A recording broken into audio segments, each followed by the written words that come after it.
one of the only good things I would say that has come out of the fallout between fired X-Men 97 creator Beau DeMayo and Disney/Marvel is that you're getting a behind the scenes look, courtesy of Beau DeMayo, about what's going on at that company.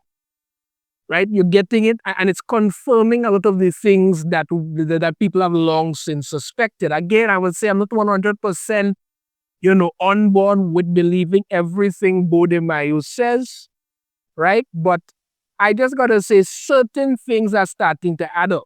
And to Beau DeMayo's credit, what I will say is that, he is one of the people who actually cares about following source material and getting things done, because the whole fallout with The Witcher was that he wanted to follow the source material. They wanted to do their own thing. Henry Cavill wanted to follow the source material as well, and that whole thing led to a gigantic collapse. I have not till this day watched the last season with Henry Cavill as The Witcher. I really don't care to see it, honestly. I just got so tired of it after a while. I just wasn't interested anymore. Because I just didn't care anymore. So that's what was happening.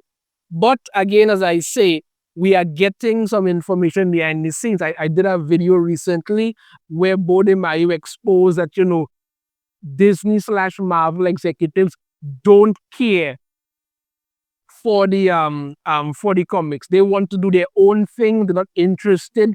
Get it done. And yes, Beau DeMayo was outside there acting like, everybody was out to get him, but I don't think that's necessarily true. I just think that, he was exaggerating a little bit, but I think the core of what he was saying was accurate. I will say, I think it was accurate.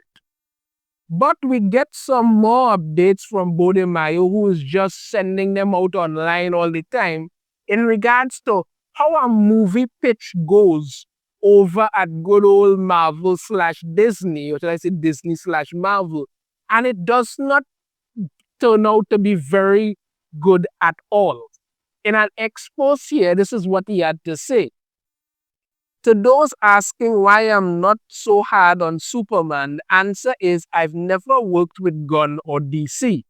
Like Matt Chapman and the writers of Fantastic Four, I've sat in the creative meetings at Marvel Studios. They're horrible. You basically sit in a room with Kevin Feige and Lou D'Esposito and try to pitch your movie while also realizing that Kevin just wants you to dictate his rushed thoughts. Victoria used to be in these, I'm guessing he's referring to Victoria Alonso, but he just says Victoria. But Kevin and Lou had so mistreated her that in one of my Blade meetings, she just showed up with sugar cookies she'd baked to help improve morale. That actually sounds pretty nice.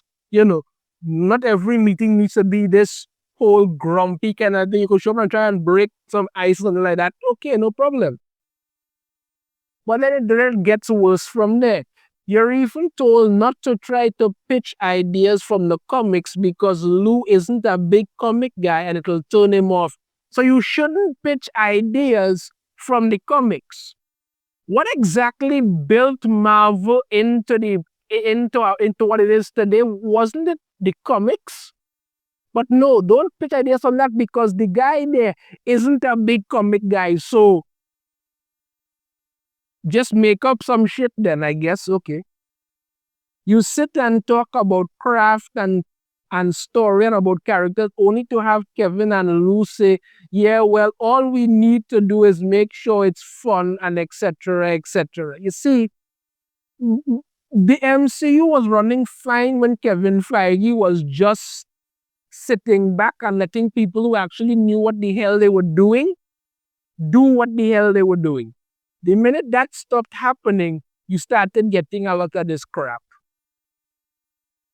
Continues on. There's no spark, there's no vision. Marvel is a slaughterhouse factory where you watch fresh meat get spoiled as it slowly makes its way through the assembly gears of mediocre thinking and their weird hatred for their own product.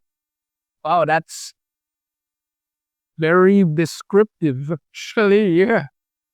This is why Robert Liefeld isn't just some bitter old man talking about the comic book writers, is met with open contempt. So the people who built the very thing that you're sitting on, the very thing that you're resting your ass upon, they have contempt for them. That makes sense.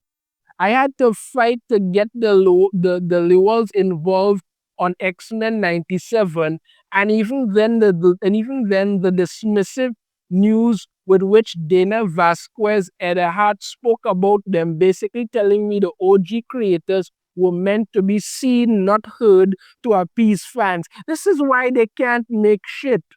This is it. You want a clear example? Even look at my friendly neighborhood Spider-Man. I don't think anything was nonsense. The people who actually know what they're doing, they don't want them there. They don't want them there. Because as I say, they're supposed to be seen, not heard. Screw you. We'll continue on. I wanted to co-write an episode with them, and that was Dana's response. I even remember wanting to talk to Chris Claremont, a literal, the man, one of the men literally made X-Men what they are, and being shut down or wanting Joe Maniglia to do posters. Yeah, really good. Just as I was scolded for being too friendly with fans or coming off too much as one, being too friendly with fans. So yes, they don't like you people. If you're to believe what Beau DeMayo is saying here, they don't like you. Keep in mind, they need you to make a profit, but they don't like you. So okay, so we're doing. This was in a meeting where I was pitching what we could use Blade as a chance to pick up the dangling threads from Doctor Strange, where it came to Wanda and the Darkhold. We could use Vani and the Darkhold cultists. One of my drafts opened with Deacon Frost tricking some British explorers to trek up to Mount Wundagore, where he does blood magic to reveal the vampire spell used by Vani and his followers during the days of Kull. I'd start trying some of these threads together. I even had the same monsters from Doctor Strange show up to kill their explorers before Deacon reveals he's a vampire and kills them. Up until that point, he'd been covered against the cold and daylight. This was set before Doctor Strange 2, so a lot of the stuff played ironically, while also having Frost give us more details about Cthulhu, I guess, who we only glimpsed in Doctor Strange 2. To Kevin's credit, he liked the idea as well as my pitch that magic is to Blade what snakes are to Indiana Jones.